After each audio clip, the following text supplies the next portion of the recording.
Modi ji is a proud Hindu और Hindu haters को ये चीज बहुत बुरी लगेगी और चुभेगी। लेकिन फैक्ट इज कि मोदी है तो मुमकिन है, क्योंकि मोदी जी ने अपनी छवि इस तरह कुछ बनाई है दुनिया में कि people can't help but trust him and his government, and that is why जो है global leaders are thinking of investing in Kashmir because of that trust for Modi ji. जनाब, खबर यह है कि आजाद कश्मीर हुकूमत का तमाम तालीमी इदारों में तालिबात और उस्तानियों को हिजाब पहनने का हुक्म। माफ करिए, मैं समझता हूँ we are headed for disaster with this competence. ये जो कॉम्पिटेंस आप देख रहे हैं, उनके लिए हिजाब मैंडेटरी किया गया। तो वही चीज पीओके में इस तरह से औरतों को क्यों दबाया जा रहा है? पॉइंट क्या प्रूव करने की कोशिश की जा रही है? और पीओके साइड है, वहां पे लोगों को आटा नहीं मिल रहा, वहां पे मतलब हफ्तों हफ्तों तक इलेक्ट्रिसिटी नहीं मिलती लोगों को। पाकिस्तान मजीद मुश्किलात का शिकार, रॉयटर्स से दावा कर दिया। IMF ने माली साल खत्म होने से कबल पाकिस्तान से $3 अरब के डिपॉजिट जमा करवाने की यकीन दहानी भी मांग ली है। लेकिन द फैक्ट इज जितना पाकिस्तान बर्बाद होता जाएगा उतना इंडिया प्रॉस्पर होता जाएगा। It is an unfortunate but true fact, क्योंकि जब पाकिस्तान के पास पैसा नहीं रहेगा तो वो कहाँ से शेलिंग करेंगे, वो कहाँ से प्रॉक्सी वॉर करेंगे, वो कहाँ से। मैं सिर्फ कश्मीर के पॉइंट ऑफ व्यू से नहीं बोल रही हूँ, इवन बाकी इंडिया में भी जो टेरर अटैक्स वगैरह वो सब करते थे। बट जैसे जैसे देखिए, एक तो हमारा सिक्योरिटी सिस्टम बहुत ही स्ट्रांग हो चुका है, सर्वेलेंस सिस्टम और सिक्योरिटी सिस्टम, जब से नई गवर्नमेंट आई है, मतलब 2014 ऑनवर्ड्स। नमस्ते दोस्तों, जय हिंद। हिंदुस्तान स्पेशल में आपका स्वागत है। दोस्तों, पाकिस्तान के कब्जे वाले कश्मीर में शैक्षणिक संस्थानों में छात्राओं और महिला शिक्षकों के लिए हिजाब को अनिवार्य कर दिया गया है।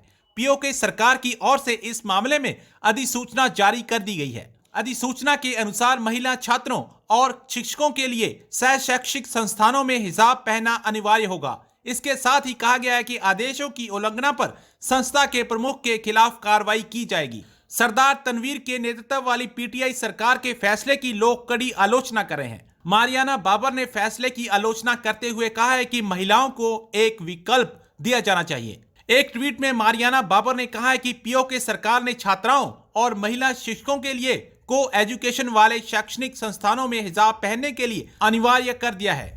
वहीं मुर्तजा सोलंकी ने पीटीआई नेतृत्व वाली सरकार के फैसले की तुलना तालिबान से की है। पिछले साल तालिबान ने महिलाओं के लिए अफगानिस्तान में सार्वजनिक रूप से हिजाब पहनना भी अनिवार्य कर दिया था। क्योंकि यूएई और सऊदी अरेबिया का तो हमने सुना और पाकिस्तान में इसके ऊपर बहुत ज्यादा बात हुई कि हमारे कश्मीर में आज तक हम उनको नहीं लेके आ सके, लेकिन इंडियन कश्मीर में नरेंद्र मोदी साहब हो या आपके जो भी लोग हैं गवर्नमेंट में, वो इस लेवल पे लेके आ गए कि वो कश्मीर तक अरब दुनिया को लेके आ गए और इस बात पे उनको वो मजबूर हुए। मैं ये नहीं कहूँ कि उनको मजबूर किया गया, वो इस बात पे वो अट्रैक्ट किया गया कि भाई वो आके और वहां पे मुख्तलिफ इलाकों में मुख्तलिफ सेक्टर्स में जाके इन्वेस्टमेंट करें। देखिए, Modi ji is a proud Hindu और हिंदू हेटर्स को ये चीज बहुत बुरी लगेगी और चुभेगी।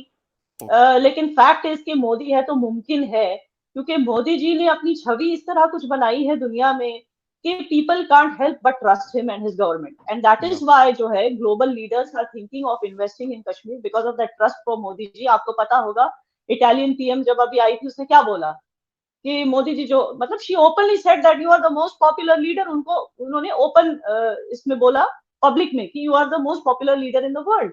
और आपको पता होगा मॉर्निंग कंसल्ट सर्वे यूएस की जो है उसमें Modi ji has got the highest rating, approval rating of 78% as the most approved global leader, the most popular global leader.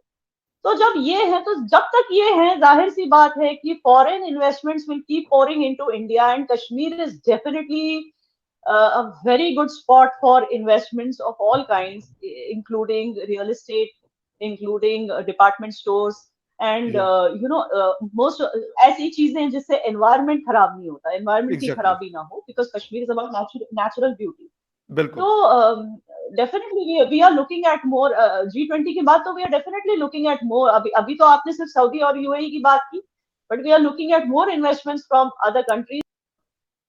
मैं इतना समझती हूँ कि देखिए, आपको बुरा लगेगा, आप मेरे दोस्त हो, लेकिन द फैक्ट इज जितना पाकिस्तान बर्बाद होता जाएगा उतना इंडिया प्रॉस्पर होता जाएगा। It is an unfortunate but true fact, क्योंकि जब पाकिस्तान के पास पैसा नहीं रहेगा तो वो कहाँ से शेलिंग करेंगे, वो कहाँ से प्रॉक्सी वॉर करेंगे, वो कहाँ से। मैं सिर्फ कश्मीर के पॉइंट ऑफ व्यू से नहीं बोल रही हूँ, इवन बाकी इंडिया में भी जो टेरर अटैक्स वगैरह वो सब करते थे। बट जैसे जैसे देखिए, एक तो हमारा सिक्योरिटी सिस्टम बहुत ही स्ट्रांग हो चुका है, सर्वेलेंस सिस्टम और सिक्योरिटी सिस्टम जब से नई गवर्नमेंट आई है, मतलब 2014 ऑनवर्ड्स। एंड उसके अलावा पाकिस्तान भी डाउनफॉल में है, it is heading towards bankruptcy of some sorts, आपको तो पता ही होगा। तो इस वजह से जाहिर सी बात है, जहां पे आपको पता होगा कि जो आजाद कश्मीर की गवर्नमेंट है, उनको आपके पावर डिपार्टमेंट ने पावर देने से मना कर दिया, क्योंकि कुछ 85 मिलियन डॉलर्स या रुपीस कुछ उनके ऊपर कर्जा है, उन्होंने चुकाया नहीं। आपको पता होगा कि फॉर एग्जांपल, मैं सिर्फ कश्मीर रिलेटेड बात कर रही हूँ, वैसे बर्बादी पूरे देश में है आपके, लेकिन आपको पता होगा कि जो पीओके साइड है, वहां पे लोगों को आटा नहीं मिल रहा, वहां पे मतलब हफ्तों हफ्तों तक इलेक्ट्रिसिटी नहीं मिलती लोगों को।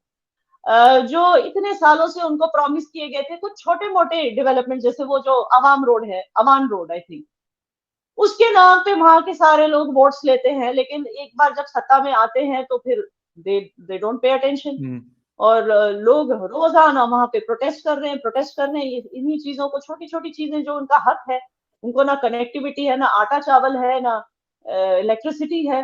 तो जब ऐसे हालातों में, और एक तरफ से बलूचिस्तान रेबेल्स, एक तरफ से सिंध अपना वो चाहता है फ्रीडम, तो जब एक देश बैंक्रप्सी की तरफ भी जा रहा है और बर्बादी की तरफ भी जा रहा है, इस हद तक के आप सोचिए पीएम, एक्स पीएम को तोशे खाने के जो गिफ्ट्स हैं वो चोर बाजार में बेच के पैसे कमाने पड़ते हैं। मतलब why am I using the word चोर बाजार, क्योंकि यहाँ पे चोर लोग ऐसे काम करते हैं अपने इंडिया में। पाकिस्तान के साइड का जो कश्मीर, जिसको हम आजाद जम्मू एंड कश्मीर कहते हैं, वहां पर कल एक सर्कुलर जारी हुआ कि जी वहां पे फीमेल जितनी भी है स्कूल, कॉलेज या यूनिवर्सिटीज की, या उनके टीचिंग स्टाफ जो है, उनके लिए हिजाब मैंडेटरी किया गया। इस पे थोड़ा सा कमेंट चाहूंगा फिर वांडा पर।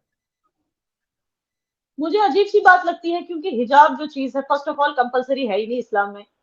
जिस कंट्री में इस्लाम का आगाज हुआ था, सऊदी अरेबिया ने हिजाब बैन कर दिया एग्जामिनेशन हॉल्स में। तो ये कौन होते हैं, ये कौन से बड़े इतने खुद को कौन से, ये कौन सा इस्लाम फॉलो करते हैं, मुझे नहीं समझ आता ये कौन सा इस्लाम। ये इन्होंने अपना खुद का रिलीजन शुरू कर रखा है जो औरतों को फोर्स कर रहे हैं। और दूसरी बात, मतलब जैसे एज इफ पीओके के लोगों को ऑलरेडी क्या इनफ सप्रेस नहीं किया गया था कि अब ये भी हो रहा है, वो तो यही सोचेंगे ना, पाकिस्तान में देखो क्या हालात हैं। तो वही चीज पीओके में इस तरह से औरतों को क्यों दबाया जा रहा है, पॉइंट क्या प्रूव करने की कोशिश की जा रही है। और दूसरा, आप देखिए औरत मार्च जो हर साल होता है 8 मार्च को, बिल्कुल 2018 से हर साल होता है ना, वो औरत मार्च को रोक दिया। लेकिन उसके बाद जो हर साल होता था, जो रिलीजियस क्लेरिक्स जो हया मार्च ऑर्गेनाइज करवाते थे, ये दिखाने के लिए कि जो औरतें सप्रेस्ड रहती हैं, जो औरतें एजुकेट नहीं होती या हमेशा बुर्के के अंदर कैद होती हैं, इन औरतों को कितना सराहा जाता है उनके इस्लामिक वर्जन में।